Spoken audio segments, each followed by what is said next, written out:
السلام علیکم ورحمۃ اللہ وبرکاتہ۔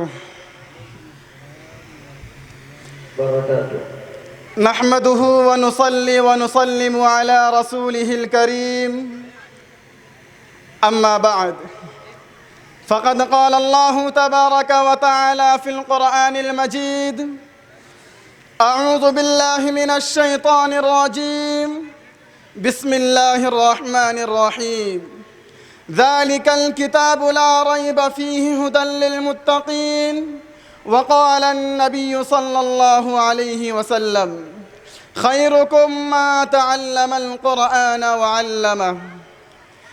الہی رونق اسلام کے سامان پیدا کر، الہی رونق اسلام کے سامان پیدا کر، دلوں میں مومنوں کے الفت قرآن پیدا کر۔ محترم حضرات، اسٹیج پر رونق افروز بزرگان دین اور حاضرین جلسہ، آج کی اس محفل میں اور آج کے اس مبارک اجلاس میں میرا موضوع سخن دنیا کی سب سے پاکیزہ مقدس کتاب قرآن پاک ہے۔ ہمیں چڑھتے سورج کی طرح یقین ہے اس کا ایک ایک حرف سچا اور صادق ہے۔ وہ قرآن پاک جس کی زبان مقدس، بیان مقدس اور جو فصاحت و بلاغت کا ٹھاٹھے مارتا سمندر ہے، جس کے متعلق ارشاد ربانی ہے۔ قرآن وہ کتاب ہے جس کے صادق اور برحق ہونے میں کوئی شک و شبہ نہیں، جس کے بارے میں محسن انسانیت حضور پاک صلی اللہ علیہ وسلم ارشاد فرمایا کہ تم میں سب سے بہتر وہ شخص ہے جو قرآن کو سیکھے اور سکھائے۔ دعا کیجئے کہ خداوند قدوس ہم سب کو قرآن پاک کی دولت سے مالا مال فرمائے۔ محترم حضرات، قرآن پاک رب ذوالجلال کی طرف سے عطا کردہ وہ حسین تحفہ ہے جس نے 23 برس کی قلیل مدت میں پورے عالم میں وہ انقلاب برپا کر دیا کہ بڑے سے بڑے فصحاء، بلغاء، ادبا اور شعراء حیران و شجدر رہ گئے کہ جس کی آیتوں کو سن کر پتھر دل موم ہو گئے۔ محترم دوستو، یہی وہ قرآن ہے جو رہتی دنیا تک کے انسانوں کے لیے سراپا ہدایت و رحمت ہے۔ یہی وہ قرآن ہے جس نے رسول کی رسالت کو اعزاز بخشا۔ یہی وہ قرآن ہے جس نے پس مردہ قلوب کو تازگی بخشی۔ ہاں، یہی وہ قرآن ہے جس کی برکت سے جنت و شیاطین کا آسمانوں پر جانا بند ہوا۔ یہی وہ قرآن ہے جس کی برکت سے ضلالت و گمراہی کے وادیوں میں بھٹکے ہوئے انسانوں کو درد و غم ملا۔ یہی وہ قرآن ہے جس نے ذہنی قوتوں کو جلا بخشا۔ یہی وہ قرآن ہے جس کی برکت سے اجڑے چمن میں بہار پیدا ہوئی۔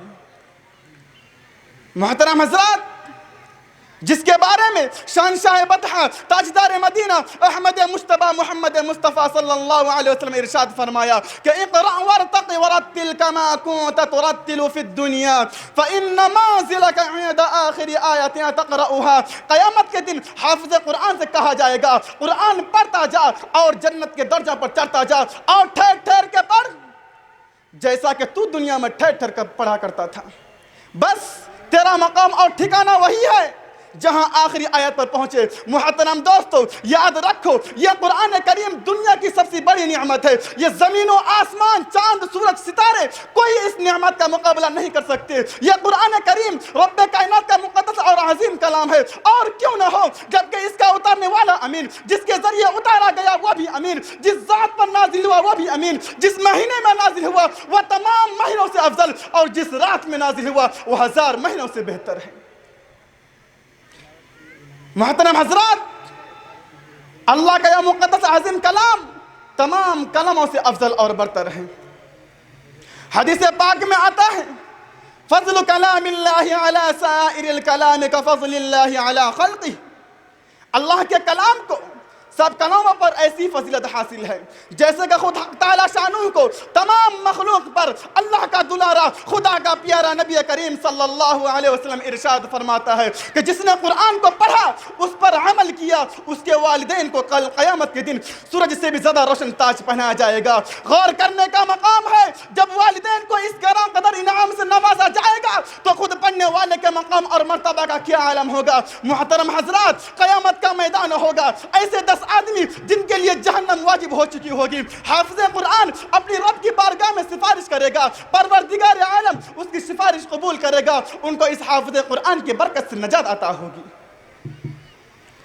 محترم حضرات، قرآن کریم و عظیم برکت اور سعادت ہے جو کلام خداوندی ہے، معدن حیات اور سرچشمہ زندگی ہے۔ وہ حرم قوم جو پشت سے مردہ چلی آ رہی تھی، دنیا جس کو ذلیل اور حقیر جانتی تھی، کوئی ان کو اونٹ کے مینگنوں میں کھلنے والا سمجھتا، کوئی ان کو جہلۂ عرب پہ خطاب دیتا، کوئی ان کو جاہلین مکہ کہتا، لیکن دوستو جب قرآن آیا تو جن کا نام جہلۂ عرب تھا صحابہ کرام ہو گئے، جن کو نفرت سے یاد کیا جاتا تھا ان کو رضی اللہ عنہم و رضوا عنہ کا اعزاز ملا۔ جس زمانہ کا نام جاہلیت تھا اس کا نام خرم قرون ہو گیا۔ وہ مردہ قوم جو کروٹ نہیں لے سکتی تھی، طاقت و قوت سے ایسی لیس ہو گئی کہ جس نے قیصر و کسریٰ کا غرور خاک میں ملا دیا، بڑی بڑی سلطنت اور حکومت کا تختہ پلٹ دیا۔ محترم دوستو، قرآن آیا تو زمان و مکان میں زندگی آئی، قرآن آیا تو عدل و مساوات کا پیغام آیا، قرآن آیا تو دین اسلام پھیلا، قرآن آیا تو کفر شرک دم توڑ گیا، قرآن آیا تو کافر کے لہتے جھنڈے ٹوٹ پڑے، قرآن آیا تو انسان کے پجاری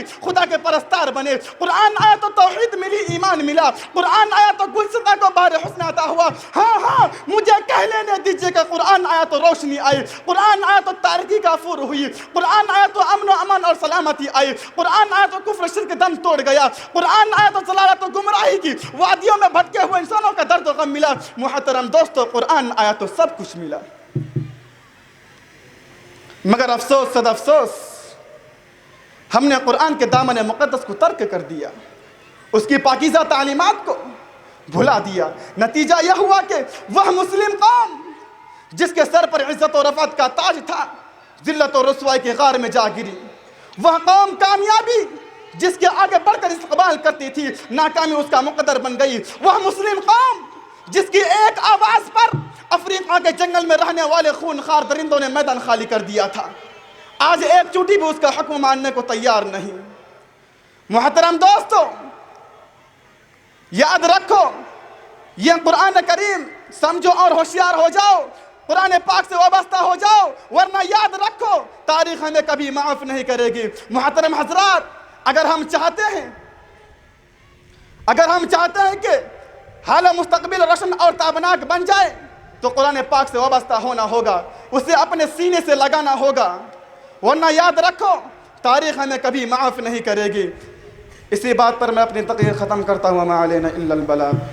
ہے ہند میں انوکھا مرکز تحفظ دین، یہ دین کا ترجمہ ہے مرکز تحفظ دین۔